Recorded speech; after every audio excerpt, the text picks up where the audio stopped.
Voilà, donc aujourd'hui nous sommes dans le cadre d'une mission de supervision. Donc je suis avec M. Abdallah Sow qui est chargé du projet et le directeur général de la SONES avec toute l'équipe qui est avec nous. Donc nous avons pu suivre la conduite qui a été mise en place et financée par la BID depuis la zone du pôle et jusqu'ici.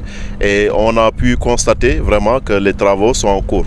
Donc d'après nos discussions avec le chargé du projet, il y a on espère que d'ici fin juin prochain, on pourra finaliser l'essentiel, tout ce qui concerne la pose des conduites, les essais et tout. Donc tout est en bonne voie par rapport à ce que nous avons vu ce matin. Donc je pense que aussi il faut noter la qualité des travaux. Vraiment, c'est des travaux, ce qu'on a vu jusqu'à présent, c'est vraiment des travaux de très bonne facture. La qualité et l'aspect sécurité aussi, qui est important, parce que ce sont des ouvrages stratégiques qu'on a mis en place. Donc il faut veiller à la sécurité. Et il faut le noter aussi, donc on a discuté sur l'aspect coordination entre le TR, comme vous le savez, qui passe dans la zone de l'aéroport, l'autoroute à péage et le projet de KMS3. Donc on a noté aussi une bonne coordination entre les différentes unités et ça c'est quelque chose à souligner parce que in fine, donc, le but ultime c'est de pouvoir réaliser ces ouvrages avec le maximum d'efficience possible. Le financement s'élève à combien? Pour ce projet, je pense que nous sommes à 87 milliards de dollars, 87 milliards de francs CFA, financés par la BID. Ouais. Et il faut le dire que la BID est le plus gros financier sur ce projet de KMS3.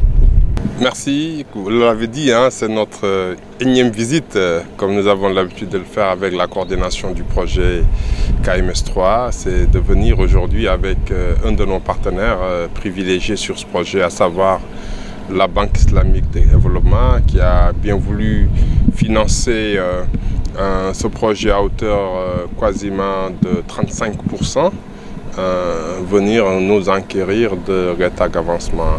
Ils l'ont dit eux-mêmes, ils ressortent de cette visite avec une satisfaction grande, mais également des recommandations. Juste pour assurer que ces recommandations sont intégrées, c'est la partie distribution. Il n'y aura pas moins de 1140 km de réseau de distribution qui seront mis en œuvre. Et tout ceci, c'est pour permettre à près de 4 millions de personnes et dont 1 million au moins de personnes complémentaires à accéder à l'eau potable. L'objectif de ce projet, c'est que les gens aient de l'eau 24 heures sur 24 et en quantité également qui répondent aux exigences et recommandations de l'Organisation mondiale de la santé. Globalement, nous sommes satisfaits de l'avancement des travaux et sur cette composante financée par la Banque islamique de développement qui s'étale sur un peu plus de 80 km sur les 216, cette composante sera achevée et prête à mise en service d'ici juin 2019. Bien entendu, le réseau de composantes se poursuivent au même rythme, aussi soutenu d'ailleurs, ainsi que la composante relative à la construction de l'usine au niveau du sud de Kermont-Marsart, mais également pour sécuriser tout cela, pour assurer une bonne continuité de service.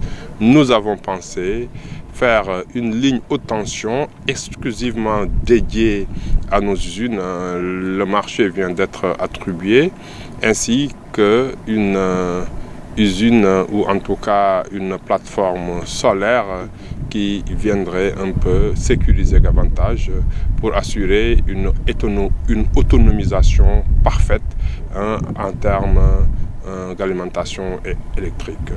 Nous sommes relativement satisfaits et pensons que d'ici peu de temps, la problématique de l'eau potable ou d'accès à l'eau sera un vieux souvenir, en tout cas pour les populations sénégalaises.